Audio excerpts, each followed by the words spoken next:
Hi there, it's Daphne from Farmhouse, etc. It is the end of the day here. We have been painting samples all day long and my hands are already full of paint, so I thought I would go live to show you one of the pieces from our tiered tray kit. Our fall tiered tray kit is coming up in August, and so I've got some samples here of our mini blocks, and they are super mini, and sometimes we get some inquiries on how to paint these mini blocks. The process is exactly the same for all of our wood pieces. It includes the vinyl stencil, which is a one-time use only. We have our fall paint palette in front of us, and we've been reusing this to paint multiple pieces.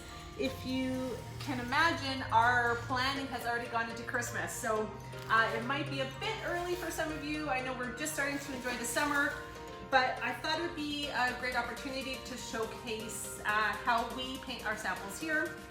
And it just happens that we're doing fall.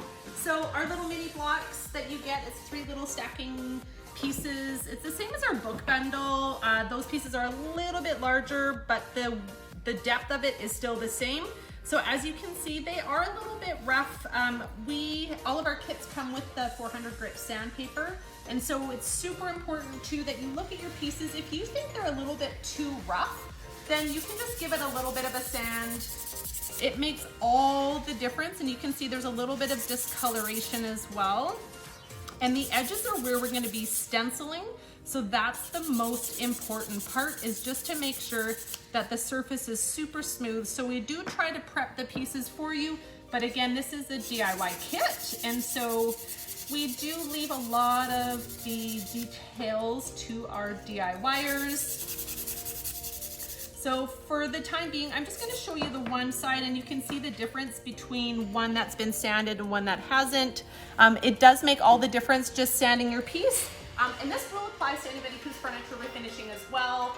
Prep is always important. It doesn't matter what you're doing for your DIY piece. And so if you take your sandpaper to it, it does make all the difference before you start painting.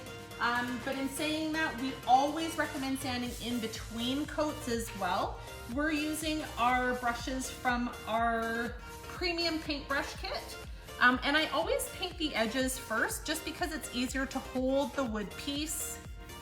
And again, if you're watching here, just let us know where you're watching from.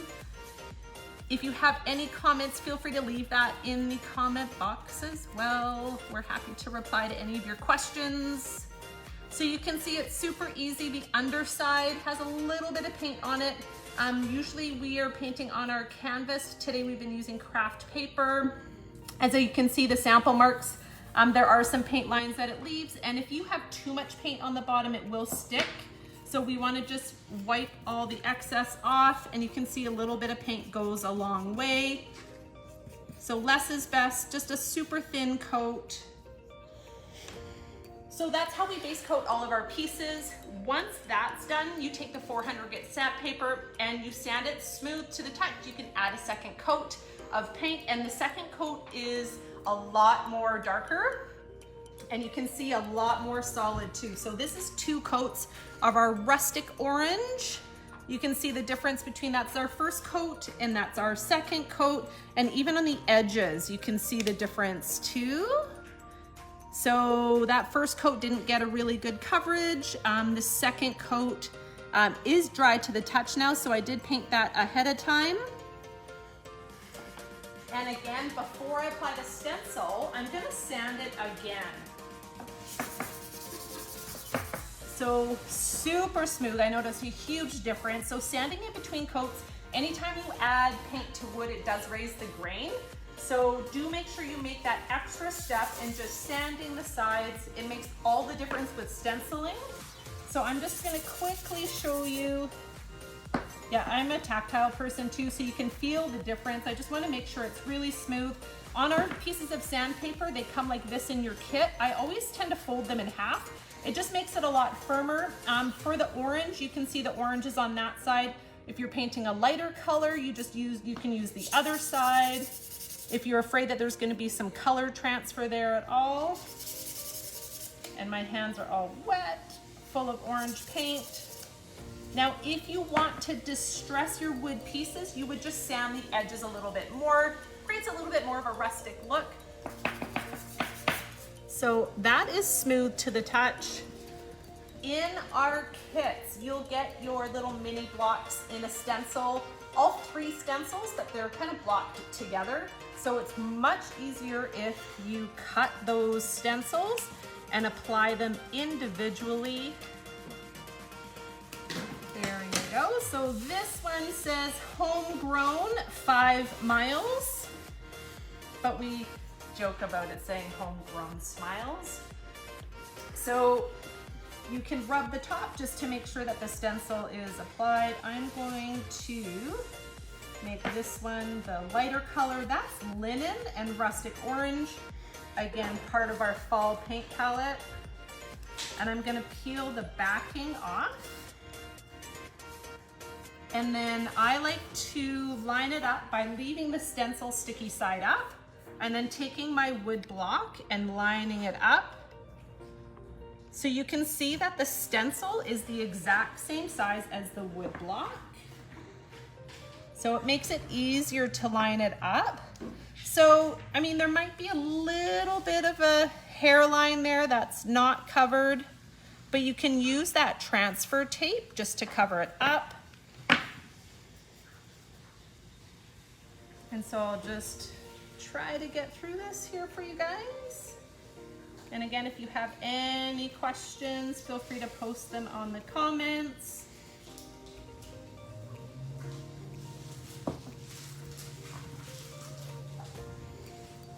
So lining them up sometimes can be a little bit of a trick, so do take your time. And see, there's a little bit of a line up top there. Now, once you've applied your stencil, it is a one-time use only, and all of those centers are all separate pieces. So please don't try to remove it and do it again. It's really important that you just take the time, apply the stencil as you can with care and attention. And I'm going fast through this process right now, but these kits are meant for you to take your time and relax and enjoy the process. One of the most important steps is making sure that the paint is dry to the touch. If you rush the process and the paint is not dry, it will be very hard for that stencil to actually adhere to the paint. And you can have issues with paint bleed as well. Erin says hello. Hey Erin, hello. Okay, so I'm just gonna peel this stencil back. And again, you can see that there's a little bit of a line of the block on the side. I don't know if you guys can see that. It's hard to see. You can see I never painted the one side. So I don't really worry about all those little extra details. I like to just take the extra care and attention in doing the stencil first.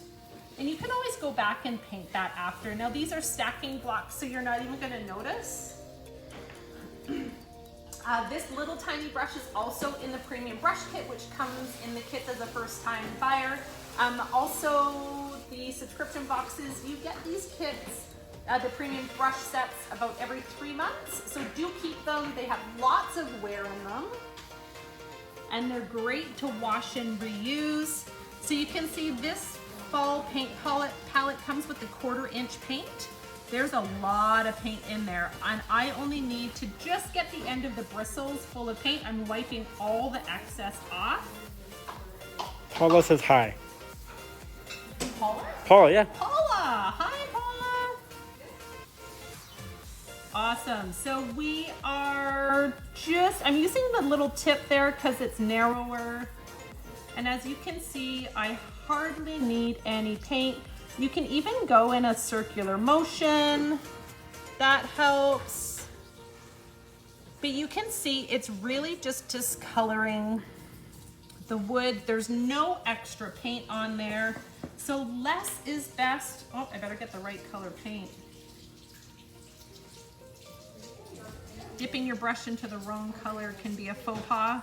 Paula says she loves these colors. Oh yeah, the fall paint palette comes with Thyme. This is a beautiful green color. It comes with Mocha, which is our brown. This is Linen, and then Rustic Orange. I feel like I'm missing a color. That'll be a surprise. I don't have the full paint palette in front of me here. Oh, the Well, I black guess is by your black. hand. Yeah. And it is right in front of me, literally. So super light on the paint. Super, super light. I'm doing these all the same color, but again, if you're in the middle of painting your entire project, you might have a brush that has a different color paint on it. And it's always fun to mix and match and create your own designs. Our subscription boxes come with little postcards that give you some inspiration on how you can paint your kit. But again, that's kind of the nice part of being creative, is you can paint them whatever color you want. This is going to take just a couple of minutes to dry. This 5 miles, you can see how light I put the paint on there. It is already dry to the touch. There's nothing coming off on my finger. So I'm gonna go ahead and add a second coat. And again, just super, super light. You're gonna see that this second coat goes on a lot darker. And I'm just gonna push that paint as far as I can. There we go. So I'm hoping that one dries quickly again on the second coat so I can do the reveal to show you. 2 coats is generally enough. You don't want to be adding too much paint, because it just gives you a better chance of that paint bleeding through. So what that means is the paint just goes under the stencil and goes through the wood grain. So you're aiming for a nice crisp, clean line for all of your lettering. There you go. We do have customers in the store, so if you hear people in the background chatting, that's just what that is. Amazing. 2 coats, let it dry, and then we're gonna peel off the stencil for you.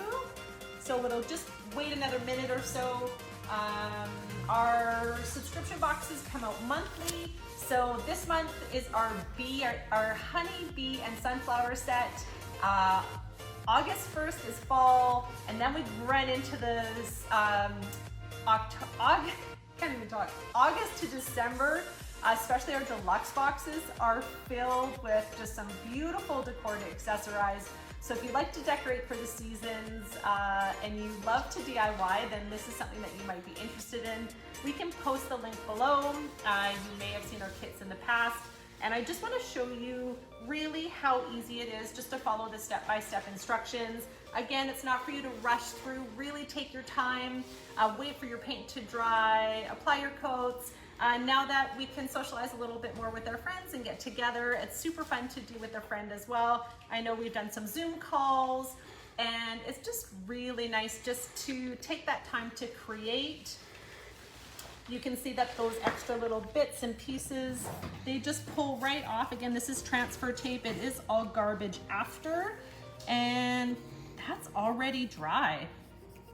So this is our acrylic paint. I am going to peel this vinyl off. Again, this is just a one-time use vinyl. And let's see how we go here. Homegrown. And I don't have a toothpick with me.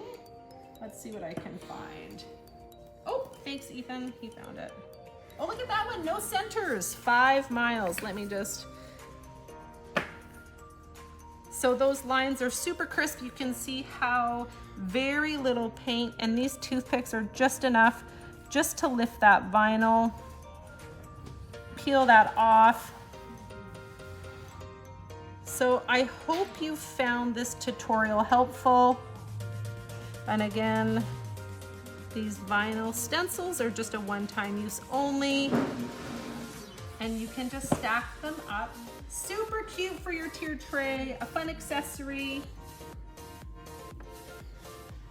And there you have it. So if you have any questions, feel free to post them in the comments below. And I hope you enjoy. Have a good day.